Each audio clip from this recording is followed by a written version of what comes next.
Good morning, good afternoon, good evening, everyone. Baggio Saldivar here. Thank you for joining my channel today. We are going to talk about the top reasons that I'm seeing people wanting to relocate to Phoenix, Arizona. So if you've been considering it, you've thought about it hard, if you've just started thinking about it, or if you've already made up your mind, this video is for you. So about me, I'm a licensed realtor here in the Phoenix metro area. I'm also licensed in Washington State. I was born and raised in Southern California, but then the Army took me across the country when I want to go play at West Point. I played baseball at West Point and attend the academy.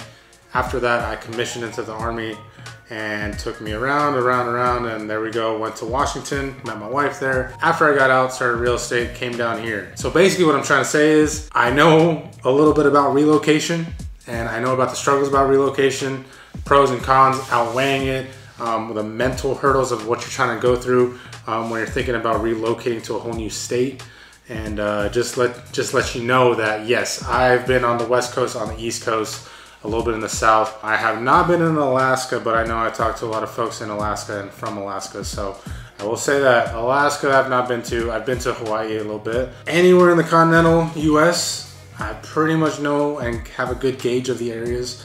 So if you need to bounce some ideas off of me, feel free to do so. I'll put my number right here, and I'll also put it at the end of the video to always just call, text me, whatever you need to do. But yeah, without further ado, let's go with the rest of the video. So one big reason that I'm seeing a lot of people come or want to come to the Phoenix metro area is kind of the more laid back feel and the events and what it has to offer as far as lifestyle goes here in Phoenix. So what do I mean by that? So there's a lot of growth here. There's always a lot of events happening here. So in the last 4 years or so, I believe there was, the Super Bowl, Final Four, basketball, not just sports, right? But a lot of sports, okay? There's a lot of events that happen in and around the Phoenix metro area. And then not only that, within a 2-hour drive, you can get to Flagstaff and Sedona, two highly sought after tourist areas as well. And not to mention Lake Havasu, other lakes around too. People are coming from a lot of opposites of that. So I think when people are trying to come here to Phoenix, they're really just looking for a big change of pace. And that's kind of what that lifestyle is also entailing. Now to roll into that, that also includes, this is kind of like a 1B, right? Is the weather and the climate. So because people are coming from a lot more drastic areas, a lot of that, I also mean they're coming from cold weather areas that are trying to come to a warmer spot. I had a friend of mine who grew up on the East Coast, and he explained it to me perfectly, right? Like everything east of Texas, people who are in those cold climate areas, the areas that snow and everything, their final destination tends to be Florida, right? And everything, or second home area, right? A lot of people are looking for investment homes, second homes that they can go. Snowbirds. Snowbirds is the common term because you're going south for the winter. Everything on the east side, they go to Florida. Everything on the west side, you're coming here to Arizona, okay?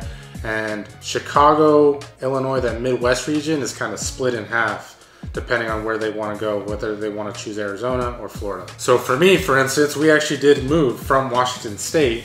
My wife was born and raised there, right? I met her when I was stationed there in the Army. And yeah, I can tell you it's a complete opposite. When you're thinking about Western Washington, you're thinking about rain, overcast, lots of green, lots of trees, yeah, water everywhere, right? And when you're thinking about Arizona, it's the desert.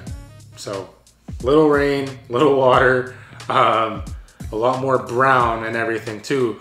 Now the crazy part is there's still mountains, it's just different looking mountains. There's still trails and hiking, just different looking trails and hiking. So it's just funny just playing off of it.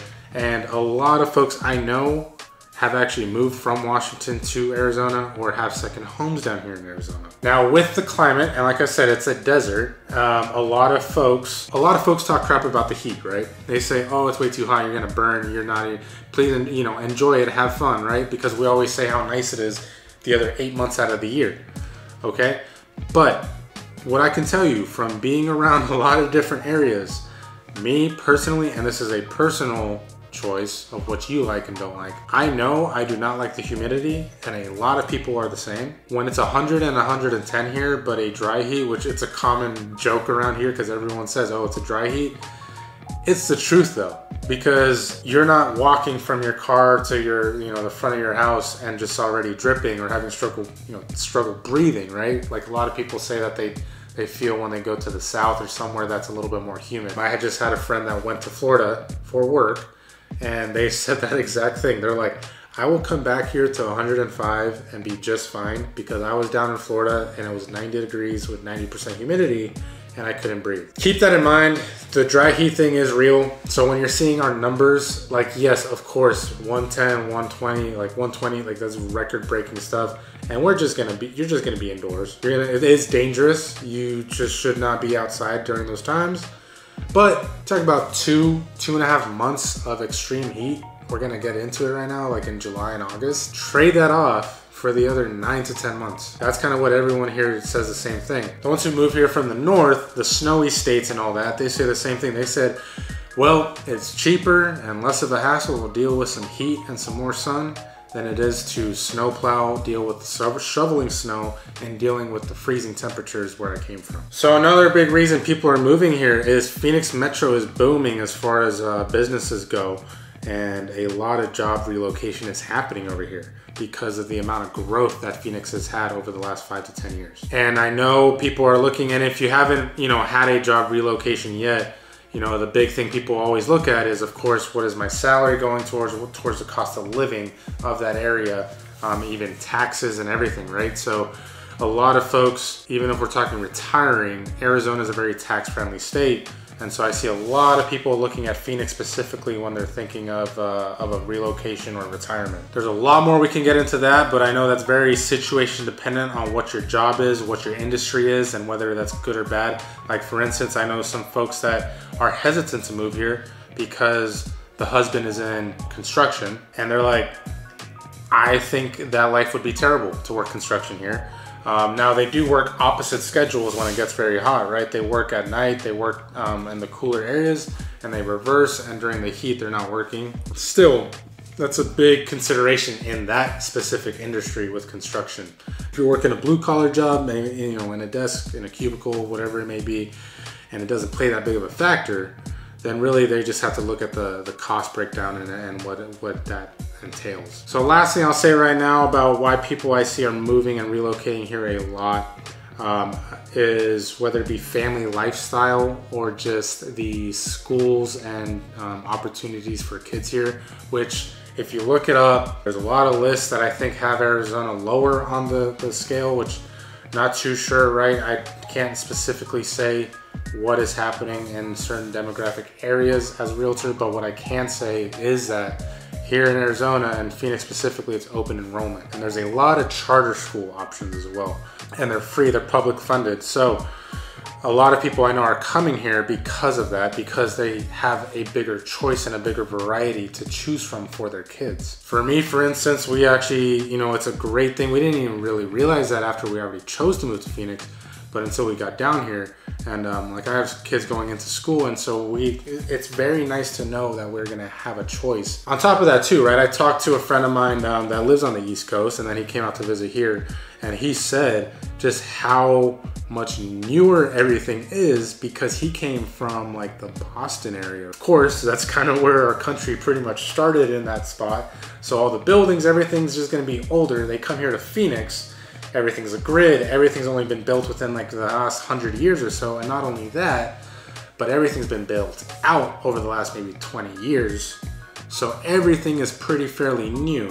What was in mind when they're building this stuff? A lot of that has to do with families, with family-friendly parks, with a lot of activities and recreation, taking advantage of the 300 plus days of sunshine that we get here. For families, for little ones, big ones, whoever, whether you're into sports, whether you just want to be out and active a lot, whether you're looking to go to, you have people that are looking to go to college here too and want to know a different lifestyle. Just having the newer developments and having Phoenix be a very newer city in that sense gives people a great feeling to come here, because they know that there's going to be a lot of opportunities for them to just get out and enjoy themselves. And to caveat off that, like I said before, within 2 hours you have a lot of stuff in driving distance. So Flagstaff, Sedona, a lot of other mountainous areas with ponds and cabins and stuff where you get into higher elevation more hiking, greenery, cooler, right? That's all within 2 hours. That's a big draw here to come to Phoenix, is